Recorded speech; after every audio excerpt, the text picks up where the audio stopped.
So, you're all doing well this morning? Maayo ba ang tanan karong buntaga? Okay ra mo tanan?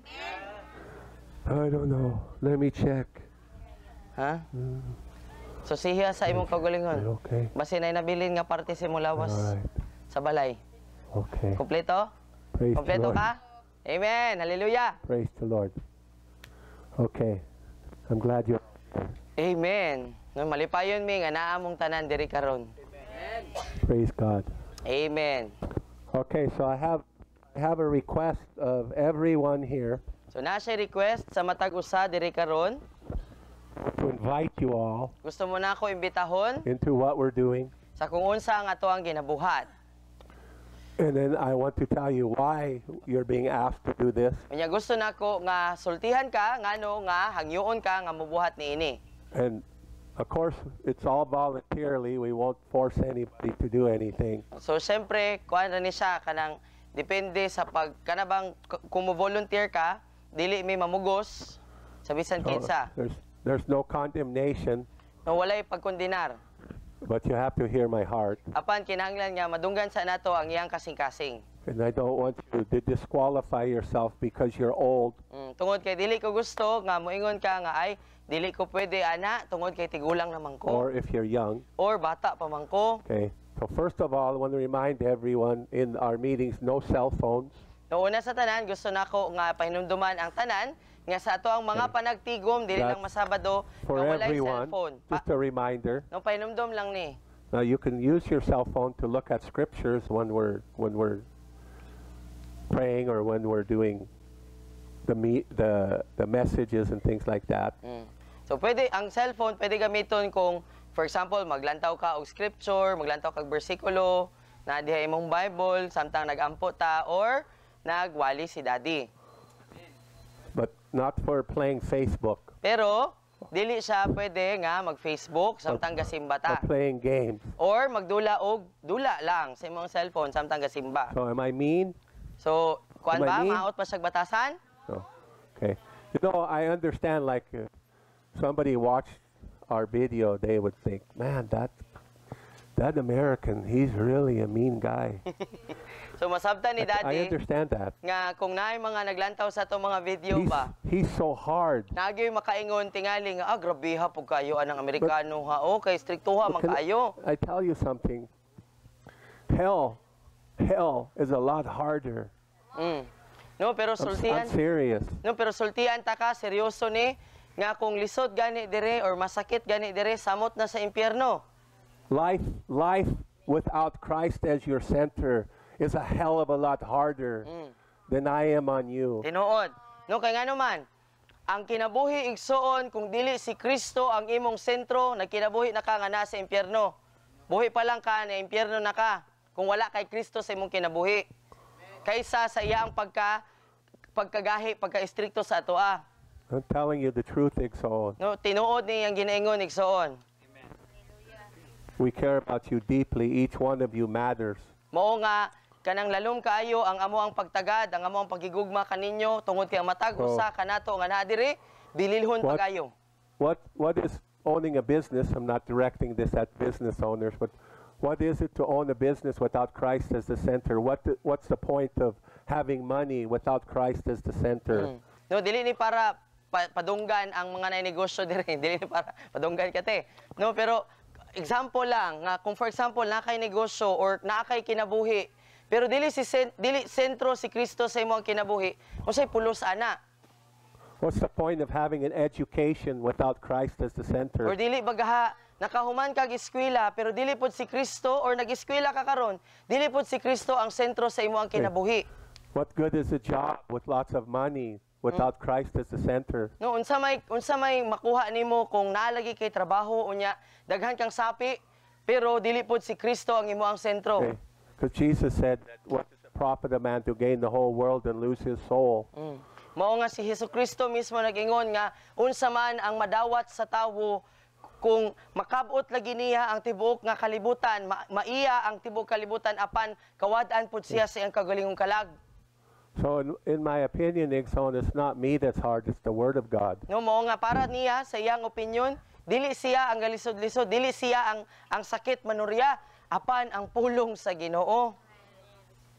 The Word of God challenges us hard. Diba? Kaya nga naman, ang pulong sa Ginoo mismo igsoon, kung ato lang nang ibasa, ginahagit ta. Sa gahi nga pamaagi ang paghagit sa pulong. So, all of our leaders are being challenged greatly, more and more. No, ang tanan nga mga leader nato ani nga buluhaton igsoon, kanunay nga ginahagit, dugang ang mga paghagit. Right? Tinuod? And we only have a limited amount of leaders. Unya, limitado lamang ang gidaghanon sa ato ang mga leader. But everyone here, you have opportunity to be leader. Everyone. Apan ang matag usa nga naa diri karon igsoon, naa kay oportunidad nga mahimong usa ka leader. But to be a leader in this ministry, to be a leader in the kingdom of God requires great sacrifice. Apan igsoon aron nga mahimo tang leader or pangulo diha sa gingharian sa Ginoo, bisan pa man niini nga buluhaton, aduna gayoy balos nga dakong sakripisyo. Amen. And God gave us amazing leaders. Amen. Ug ang Ginoo naghatag kanato og mga kahibulungang mga leader. Hallelujah. Okay. So we're all fasting. We're not eating any food in the morning until after 12. So kami nga mga leader, nagapuasa mi kada buntag hangtod sa alas 12. And we're inviting every one of you into this fast with us. Ug among Everyone ginaimbitahan, is invited into this opportunity to don't eat food, but to use time, as much time in the morning for prayer and fasting as you possibly can. amen. Ug among ginaimbitahan, ginadapit ang tanan kaninyo nga naa diri karon, nga moapil ta niini nga pagpuasa igsoon, nga imbis nga mokaon ta sa buntag, magpuasa ta dili ta mokaon, ug atong igahin ang panahon sa pag-ampo ug pagpuasa kutob sa mahimo. And what we're trying to teach is a lifestyle of prayer and fasting. It's a lifestyle So ang for ato every Christian. ang atong gusto nga itudlo sa matag usa diri igsoon nga ang pagpuasa usa ka estilo sa pagkinabuhi sa matag Kristohanon. But to understand the purpose of prayer and fasting, Unya aron pud masabtan nato unsay tumong nganong kinahanglan ta nga magpuasa ug magampo. because Jesus said, if you want to be my disciple, you must Lay down your life, pick up your cross. cross and follow me How often do we do that? daily. Daily. No, di ba si Jesus mismo nagingon nga kung gusto gyud ta mahimong tinun-an niya sa Kristo, kinahanglan nga ato ang buhian ang atong kaugalingong katungod sa ato ang kinabuhi, mupas-an, mupunit ta ug mupas-an sa atong kaugalingong krus ug musunod kaniya kada adlaw. So fasting and prayer is a lifestyle of sacrificing food, sacrificing what the body needs to fast from food and to pray for what the body of Christ needs. No, mao nga ang disiplina sa pag-ampo ug pagpuasa, mao ang pagsakripisyo sa atong kaugalingong pagbulutan, pagsakripisyo sa atong kaugalingong unodnon nga mga pagbuot or unodnon nga mga pagtinguha nga mao ang kagutom sa tiyan aron sa paggahin sa panahon sa pag-ampo sa kung unsa ang gikinahanglan sa lawas ni Kristo. So you're all invited into the fast. Mao nga ang tanan kanato And nga naa prayer. diri igsoon, ginadasig ta o ginaawhag, ginaimbitahan ta nga mahimong kabahin ani nga pag-ampo ug pagpuasa Okay? kada buntag. Right. Second request. Ikaduha nga hangyo, I'm asking every single person here to take a turn there with the kids. Every one of you, I'm asking you all take a turn back there with the kids. So ikaduha nga Everyone. hangyo, mao nga ang matag usa nga naa nato diri karon igsoon, ginahangyo ta ni Daddy nga magbanos-banos sa pagpuli didto sa mga bata. Pagtudlo, moadto ta didto. Mahimot ang kabahin sa buluhaton didto sa mga bata. Those are our kids. Those are our children. No tungod kay katong mga bata kitang tanan maoy ginikanan ato. Ato sila ng mga bata. Again, it's voluntary. There's no So dili ni condemnation. siya kuan kana bitong nga ayaw ka kundina kung dili ka mo volunteer. Ang gusto namo katong kinasing-kasing gyud nga mo volunteer. But let me explain, Igsoon. Apan gusto namo nga pasabton sa mo. Mapasabot nga no. You'll say, oh, no, anything but that, Dad. Oh. No. Basin mo ingon ka ba nga, Dad, ipabuhat na lang ang lain, bi, ayaw lang ng mga bata. I have many reasons for asking you to do these things. Daghan siyang mga rason, ngano nga, naghahangyo sa niining mga butanga. Mostly it's opportunities to mature, it's opportunities Amen. to grow.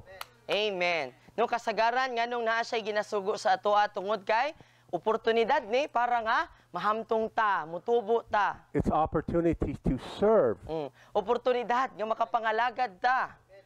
See, Jesus said, I did not come to be served, I came to serve. Amen. Eh di ba si Jesus nga atong ginasunod? No? Ningon siya nga wala ko mianhi alang sa pagpaalagad apan ako mo inianhi para mangalagad. And the more of you that will fast and pray, the more of you who will understand the purpose of church, the more opportunity we have to have the privilege of the presence of God here. Amen. Subot pa sa butigsoon, gusto nato ipasabot nga mas daghan nato ang magpuasa ug magampo, mas daghan nato makasabot. Nganong importante ni unsa dia itsura kung mahimong usa ka komunidad sa simbahan, usa ka komunidad sa iglesia, mas dako ang atong oportunidad nga maabi-abi ang presensya sa Ginoo diri sa ato ang taliwala. Because it's through fasting and prayer that we enter into the presence of the Lord, and that transforms us. Amen. No tungod kay pinaagi sa ato ang mga pagampo ug pagpuasa nga makasulod ta sa presensya sa Ginoo. Unya kini nga presensya mauni ang atong gikinahanglan igsoon kanang dugay na nimong ginaampo nga Lord bag-uha ko. Mauna ni ang katubagan sa imong pagampo. When the revelation of the love of God comes into your heart, it will change you. Amen. No kung ang musulod change you. ang pagpadayag sa Ginoo igsoon sa gugma sa amahan, kung musulod na sa ato ang mga kasing-kasing, mausab gyud ta. Kasabot? Nasabtan nato? So we're asking everyone to carry the burden in the family, to pull their own weight in the family, to take their turn. Amen. Mao nga ginahangyo namo ang matag usa nga mahimutang kabahin sa pagpasan sa buluhaton, pagpasan sa gibugaton sa buluhaton igsoon nga magbanos-banos ta, nga moapil ta sa pagtabang. We want you all to take a turn on the camera. We all want you all to take turns learning other skills in the ministry. No gusto namo nga mahimo pug kang kabahin nga dili lang ka kung asa ka karon diha ra kataman, apan gusto namo nga mahimo pug nga makat-on pug ka unsaon paggamit sa camera, unsaon pag mahimong kabahin sa uban pang mga buluhaton.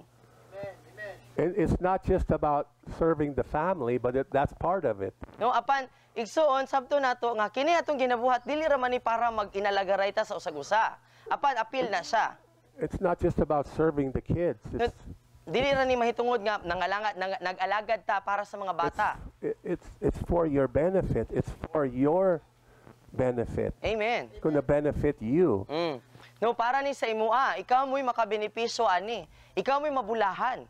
It's going to help you learn discipline. No, matabangan pug ka nga makat-on unsaon pagdisiplina. To have a servant's heart. Nga makabaton ka og kasing-kasing nga usa ka the alagad. Lord. For the Lord. It's all for the Lord. Amen. The Bible says, do everything as unto the Lord. Amen. No nga mapurma sa ato ang kasing-kasing sa usa ka alagad. Nga tungod kay ang pulong nagingon nga ang tanan natong mga pagbudlay, ang tanan natong mga pagbuhat, buhaton nato nga buhat para sa Ginoo. Ikson, there's millions of people who serve God and do these things. Daghan kayo, milyon ka They're mga doing tao. it out of duty, but it's not. The motivation is not because I love you, Jesus. No daghan kayo igsoon sa tibuok kalibutan nga nagabuhat og mga kining mga butanga, kining ministry. Nagabuhat og mga ministry pero tungod kay na pugsan or panglantaw nila ani trabaho man ako ni dili gikan sa kasing-kasing nga mahigugmaon para kang Hesukristo. The motivation is because I love my fellow man. I love my family. I love you, Lord. And I love you, and this is why I want to be a service to you. This is why I'm willing to do things I really do not want to do. Amen. No, ang motibasyon ba sa usa ka kasing-kasing nato mao nga, Lord, tungod kay nahigugma ko nimo, nahigugma ko aning imong mga tawo nga gipakamatyan diha sa krus. Mao ni ang rason nganong gusto nako buhaton ni bisan og kabalo ko nga dili ko komportable or dili ko maayo nga mobuhat ani. Buhaton gyapon nako kay love ta ka Lord ug love pud nako ning mga tawo nga akong gialagaran. It's part of laying our life down. So apil gyud siya igsuon sa ato ang pagkat-on nga unsaon nga buhian ang atong kaugalingong And pagbulutan. it's for your benefit. Ngunya para ni sa imong kaugalingong kaayuhan. Can you understand that? Nasabtan nato? You might say, well, Dad, you're not doing all these things you ask us to do. Nya basin mo ingon mo ba nga, ikaw man lagi dad, wala man lagi na nimo ginabuhat ng imong ginapabuhat sa amoa. Well, Mom and I did all those things for many years. We served the body of Christ. Pero We did all those things. Pero igsoon, kining gusto nga makatuna ni daddy ug ni mami para nato nga ipakato nila sa atoa, nakatuna ni nila sa una no sa taas nga panahon na. Okay. Nga nangalagad sila sa lawas si Kristo. When I'm done teaching this healing, I will take my turn back there with the kids. And I will enjoy it. Amen. Because the kids will be squirming, they'll have to behave. No, pagkahuman niya og tudlo sa healing manual, naa nami oportunidad ni daddy nga mupuli pud mi dito sa mga bata.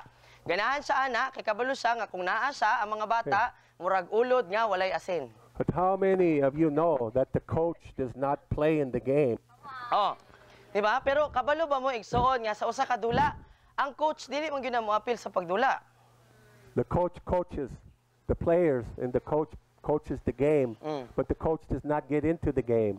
Di ba? Kay siya man ang atong coach, ang coach, di ba, kung naay coach na, day coach nga, ni-appeal sa dula. Di ba? Ang coach, igor gyud na siya, o ikaw, diri ka, kini imong posisyon, mo ni imong buhaton, tudluan ra ka, unsa imong buhaton. The reason I'm the coach is because I already played in the game for many years, and I understand the game. Nya ang rason, ngano nga siya mo ato ang coach, tungod kay, sa taas nga panahon igsuon, nahimo pud siyang kaparte, nakigdula pud siya, ni-appeal siya sa dula, sa taas nga panahon, kabalo siya, unsa ang itsura sa dagan, aning dulaa. Okay, so I've been fasting, no food in the morning for many months already. I was doing it for many years before. So wala pa nato ni gibuhat igsoon, si daddy naguna na siya nato. Pila na ka mga bulan og mga katuigan ang iyang mga pagpuasa sa buntag ang iyang gibuhat. And I'm not saying that so you go look at Dad, he's so wonderful. It's like, no, I'm not wonderful. So wala ni niya gisulti para nga maglantaw ta sa iya nga moingon tag, wow, kuan gyud kay si daddy idol. I have the same challenges that you have Pero with my igsoon, flesh. makaingon gyud si daddy nga kung unsa ang inyo ang mga pakigbisog sa inyo ang unod, mauusab ka na nga naapod say mga pakigbisog. I don't want to just overcome my flesh. I want to help you overcome your flesh. Amen. No, ang iyang kasing-kasing dili lang sa gusto nga saray makabuntog sa iyaang unod, apan gusto po niya nga makatabang sa atoa unsaon pagbuntog sa atoang kagaling unod. Listen, Igsoon. Paminaw igsoon. Be an inspiration Amen. to other people. Be an inspiration. Hallelujah. Be an inspiration, Igsoon. Amen. Igsoon, muni ang pagdasig sa atoa tinguhaa sa imo ang kinabuhi nga mahimo kang inspirasyon sa ubang tawo. Don't follow me, follow the Lord, but follow me as I follow Christ. Amen. I want to be an inspiration to you. Hallelujah. No, ayaw glantaw sa tao igsoon. Sunod sa Ginoo. Ang Ginoo mo'y atong ginasunod. Apan, musunod ta sa samang pamaagi nga ginasunod ni Daddy ang Ginoo. Who can you inspire to serve the Lord? Diba? Igsoon, hinumdumi ba nga sa imo ang kinabuhi? Kinsa man ang imo ang ma-inspire? Kinsa may tawo nga kanabitang madasig Why? nga ganahan ko Why? malagad pareha niya. Why do we do outreach? Diba nganong nang lakaw man ta? To help you build boldness that you can teach people, you can talk to anybody about Jesus without fear. Amen. Nung anong nagapanglakaw ta? Training. Tungod kay ginabansay ta, ginasangkapan ta, aron nga mahimutang isog. Nga dili ta mamili na lang og tawo, ay di ko ana kay madlo ko ana, akini kay komportable ko. Dili na tay nga na bisag unsang To equip klaseng you. tawo nga makaya nato nga tubangon, kaya nato magtudlo, kaya nato mag-share sa pulong sa Ginoo. Ginabansay ta, ginasangkapan ta. But many don't do outreaches because they're afraid or No. don't have time or whatever excuse we have. Pero daghan gihapon nato ang wala or dili tigkuyog sa pagpanglakaw tungod kay ngano man moingon nga wala koy oras, na koy buhaton or mahadlok ko or daghan pang rason. there's no condemnation here, igsoon. Apan igsoon, hinumdumiha nga walay pagkondenar. I just want to inspire you. Gusto lang nako nga ma-inspire ka. Okay, James 1:22. Sa Santiago 1:22. But be doers of the word. Amen. Obey the message and not merely listeners. Ningon sa diha nga, apan mahimo kamo nga masinugtanon, mga magbubuhat sa pulong, dili lamang kutob sa pagpaminaw o pagkadungog sa pulong nga giwali. So this will be my 5th week on teaching on healing. So mao kini ang iyang ikalima nga semana mahitungod sa pagtudlo sa langit nun nga panglawas o kaayuhan. If you will apply what you learned these last 5 weeks in your life, it will change your life. But you Amen. have to be willing to apply it daily. Amen. No, kung naminaw ta og tarong sa tanan nga mga gitudlo ni Daddy og ato sa nga giaplikar kada adlaw sa ato ang kinabuhi, igsoon sa milabay nga 5 ka semana, naagyo dapat kay makita nga kausaban sa imo ang kinabuhi. It won't do any good to hear the word if you don't apply it, igsoon. No, kay ngano igsoon, walay pulos. Nga naa ka diri, naminaw ka sa wali, dayon dili pud nimo gamiton. And James says, not merely listeners to it, betraying yourselves into deception by reasoning contrary to the truth. Ingon sa diri nga, dili lang kutob sa pagpaminaw sa pulong sa Ginoo. Tungod kay kung igo rata nga tigpaminaw, nakadungog rata sa pulong, pero wala nato gigamit, gitraidor ra pud nato ang atong kaugalingon batok sa kamatuoran. So what's he saying? If you don't be a doer and only a hearer, you're only deceiving yourself. Oh, so sa gingon sa pulong sa Ginoo igsoon, kung wala ta nagbuhat sa ato ang nadunggan, ato arang giuhat ang atong kaugalingon. Gaulog-ulog ra ka sa imong kaugalingon. Okay, so if we go to James chapter 2, Kung ato we'll nato start sa in verse Santiago 14. 2, versikulo 14. What is the use, profit, my brethren, for anyone to profess to have faith if he has no good works to show for it? Ingon sa diha sa 14 nga, unsa may kaayuhan mga igsuon ko, kung nag-ingon ka nga may pagtuo ako, apan wala pug ko'y buhat nga makapamatuod sa ako ang pagtuo. We're trying to give you opportunity to have works. Mao nga igsuon, diri ani nga buluhaton, ginatagaan ang tanan og oportunidad nga sige gamiton nako ang ako ang pagtuo para na ako'y Well, buhat. I'm going to read you, it's the Bible. I'm not saying it. Igsuon, ang iyang ginabasa ang akong ginahubad Biblia. Dili siya. Because the hyper grace message of the church is we're saved by grace, not by works, which is absolutely true, but they've corrupted that meaning. No, tungod kay nga naman igsuon, sa mga simbahan, sa doktrina nga hilabihan nga grasya, moingon sila nga tinuod man nga naluwas ta pinaagi sa to ang grasya, dili tinuod pinaagi sa grasya sa Dios, dili pinaagi sa tong kaugalingong mga buhat, mga maayong binuhatan. Pero gituis na nila. We're saved by grace, but we're judged by God by our work. Tinuod igsoon nga giluwas ka tungod sa grasya sa Dios, pero ang paghukom sa Ginoo sa imo sumala sa imo ang mga gibuhat. It's not works of duty, it's works of the heart.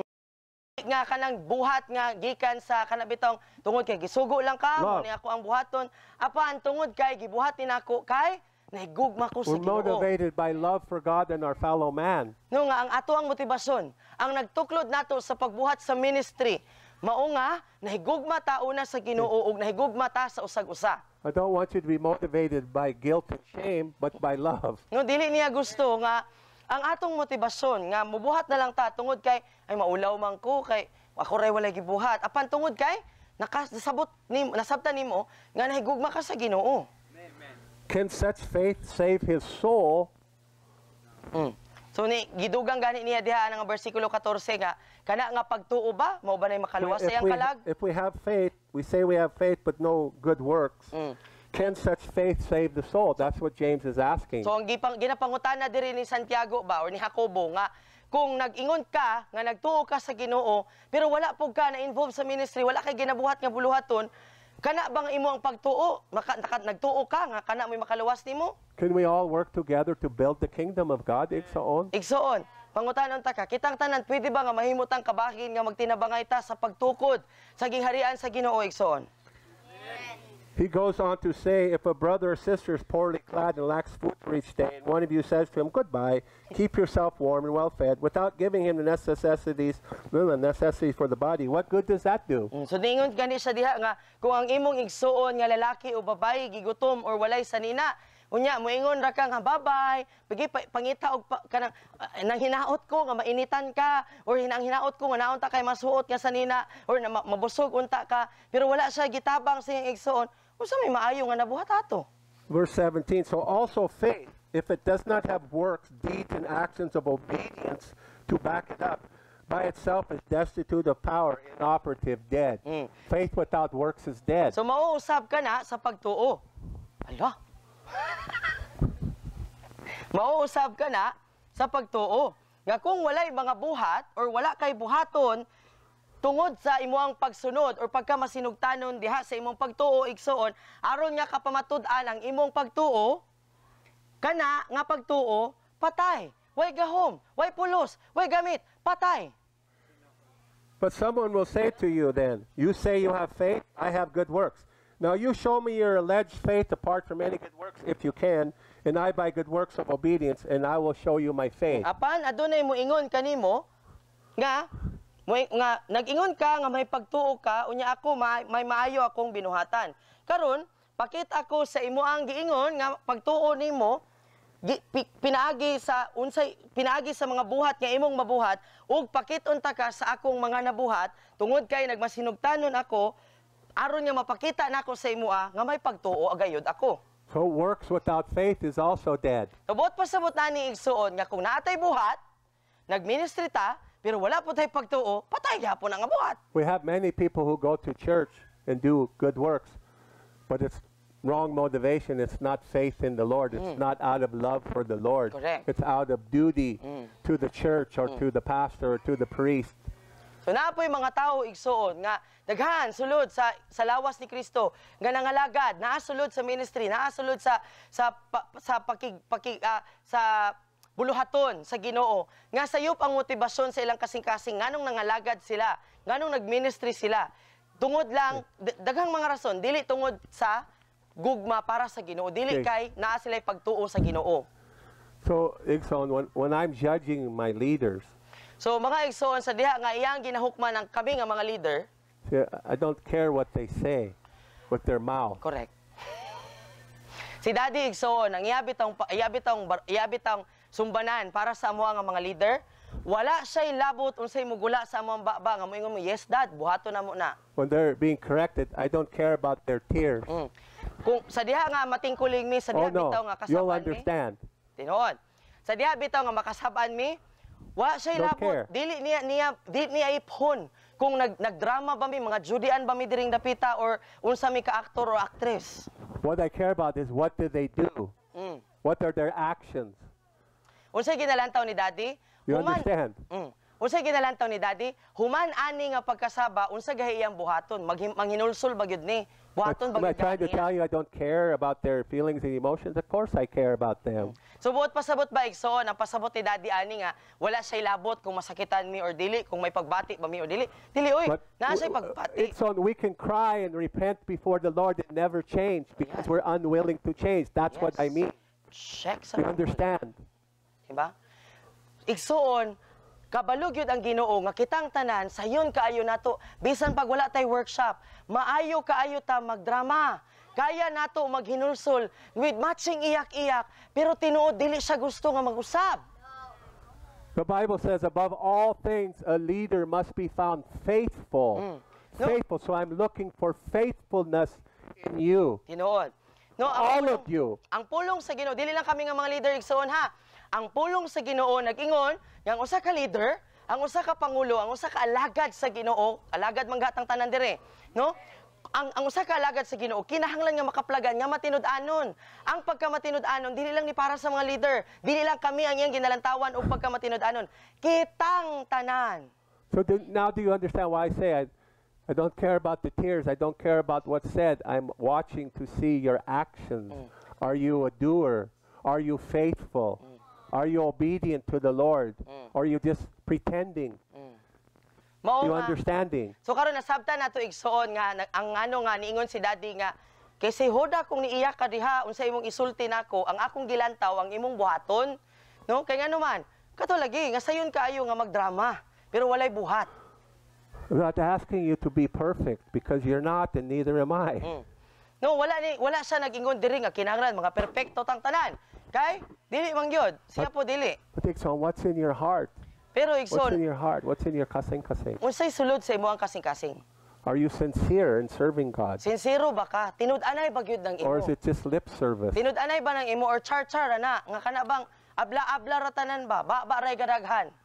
Because the word says there's many, they honor God with their baba, but their heart is far from Him. Tungod kay daghan ang nagaingon Igsoon sulod sa lawas si Kristo. Ang si Kristo mismo nagingon nga daghan ang nangalagad nako pinaagi lang sa ilang mga baba pero ang ilang kasing-kasing layo nako. You see our condition, Igsoon? Makita nimo Igsoon ang ato ang kondisyon. We all know that we're not perfect. We all know that we're not measuring up to the standard of Jesus Christ. I think we all understand that. Diba? Siguro kita mampuntanan tingali diri no nakasabot nga dili pa gyud ta hingpit, dili pa ta perpekto. Kung hukman ta sa Ginoo karon dili pa gyud nato kaya nga matupngan ang sumbanan nga gibutang ni Kristo Jesus. Diba? So that's not a reason for condemnation. It's a reason to assess oneself and understand and be humble enough to receive the grace of God to change. Amen. No, buot pa sa butigsoon tungod kay kabaluta nga dili pa man ta perfect, dapat dili nato kondinahon ang atong kaugalingon apan ilhon nato sa atong kaugalingon nga tungod kay dili pa man ko perfect, kinahanglan ko maghinulsol ug kinahanglan ko sa grasya sa Ginoo nga kinahanglan nga mag-usab gyud pug ko sa kaugalingon. So James goes on to say, you believe that God is one, you do well. So do the demons believe and shudder in terror and horror. No? Diha sa 19, ingon gani si Santiago, ana siya, nagtuo ka nga ang Ginoo usara nga naay Ginoo. Unsa may kalainan nimo sa demonyo pareha mong pagtuo. Okay, I'm reading this. I'm not saying this to you. Are you willing to be shown proof, you foolish, unproductive, spiritually deficient fellow, that faith apart from good works is inactive and ineffective and worthless? Verse 19. Oh. No, musugot ka ba nga pakit-an ka og pruweba ikaw nga hungog-hungog, dili produktibo o walay gibuhat, may kakulangon sa imong espiritu nga akong igsoon, nga ang pagtuo kung walay buhat, walay gamit, dili epektibo ug way pulos. Hard, isn't it? Diba isog si Santiago? But hell is harder. Pero igsoon, hinumduman gyud nimo nga kung sakit ning imong nadunggan diri karon, samot na kung wadto kag impyerno. A life not submitted to Christ at the center of your soul is a lot harder than this. Tinuod. No, kung ang imong kalag, ang imong kinabuhi, dili sentro si Kristo, diha sa imoa, mas lisod kaysa ani, mas sakit kaysa ani. You see that his faith was cooperating with his works, and his faith was completed and reached its supreme expression when he implemented by good works. He's talking about Abraham. No, si Abraham, iyang gihisgutan diri sa 22, nga makita nimo nga ang iyang pagtuo, iyang gigamitan, iyang gipakita pinaagi sa iyang mga buhat.